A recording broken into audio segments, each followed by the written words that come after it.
Welcome, I'm Graydon, and this is BINBUSTER, where I buy, watch, and review budget bin movies for you. Today's movie is none other than... It's not a classic, folks. It's none other than the 2007 monster movie, D-War, or also known as Dragon Wars. Right there. In an antique shop, light from an old chest strikes young Ethan. Amazed, owner Jack tells Ethan how he carries the spirit of a warrior who battled dragons in 16th century Korea. And one day he'll find a tattooed girl carrying the spirit of that warrior's beloved. Years later, Ethan is working as a reporter when he meets a tattooed Sarah. Soon after, dragons descend on Los Angeles, seeking out the two souls of the ancient lovers. Yes, you heard that right. That's the synopsis of this movie. Dragon Wars. When you look at a movie initially, just from the cover art, and you look at it and you can tell it's cheesy and horrible, like the early King Kong and Godzilla films, maybe any of the Sharknadoes. Well, will this live up to those? Well, let's take a look today and find out on D-War, or Dragon Wars. It's called two different names because in Korea it's Dragon Wars. In here, it's called D-War, so that's kind of the way they call it, Dragon Wars, D-War, as you guys can see right there, Dragon Wars or D-War.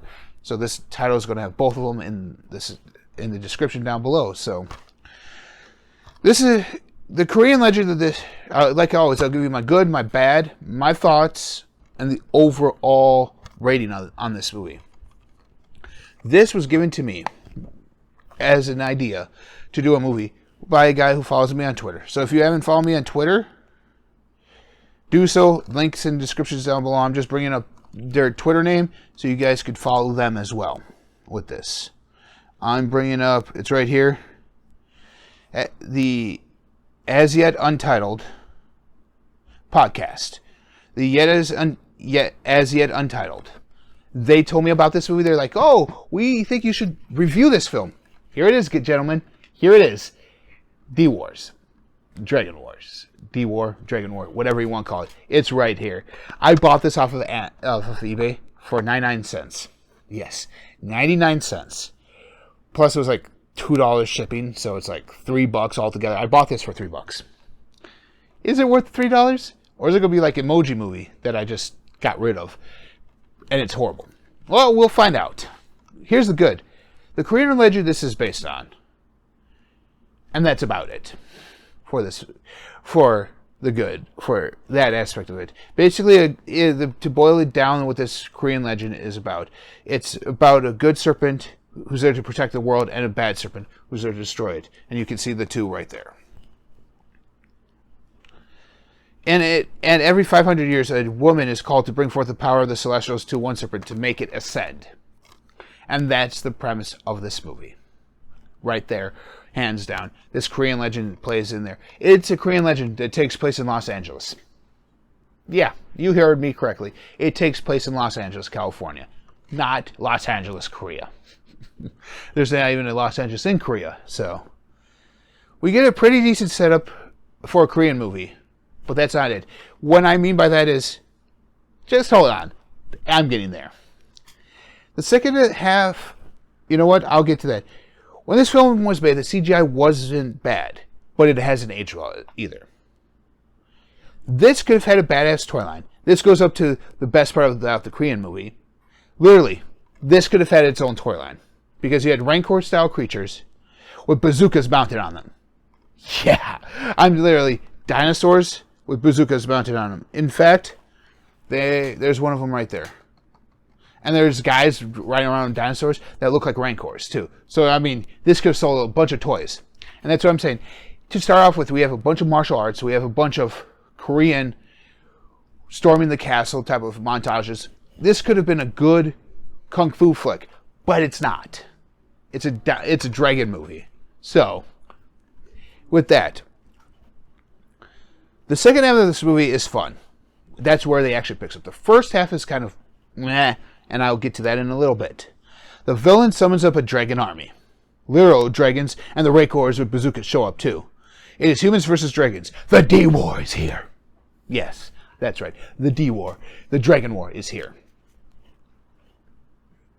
The bad, despite having Billy Gardell and Craig Robinson, Billy Gardell from Mike and Molly, Bob Loves Abishola, and a bunch of other movies, and Craig Robinson known for Hot Tub Time Machine and The Office, they're in here. Besides those two, the acting is pretty mediocre. The Korean side of stuff was great, but it's like when you get into the American side of stuff, it's like these actors were mediocre at best. The editing was horrible because you're one scene, the bad guy gets hit by a car, and Craig Robinson's driving. The next scene, he gets hit by another car, and some lady's driving in, and you see the girl Sarah and Ethan in this car with this lady, and there's no explanation of why they're in this car with this lady. And then you find out it's the old guy from the shop who's protecting those two as well. So it's like, okay. No explanation given. The editing in here is atrocious.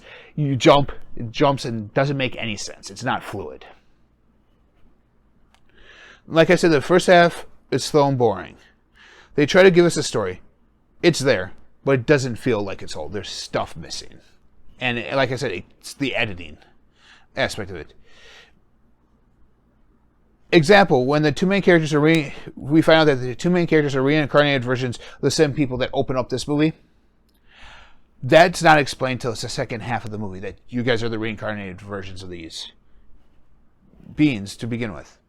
Okay, I wish they would have made word of that in the beginning of, oh, these guys can reincarnate if they die.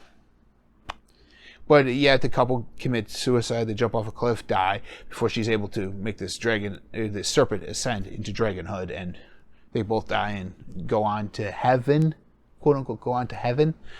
Yeah. The evil serpent is seen wrapping itself around buildings in LA, and no one sees it until he goes after the hero and the girl through the building. Then everyone sees it. I want that type of invisibility, folks. I don't know about you. Give me that invisibility. For South Korean film, it features a bunch of American actors, like I said. It was a hit there, but not here. It's because when things like Godzilla and King Kong are huge here, monster films like this don't really pass the cake. Don't really pass the mustard. They're not really that great here.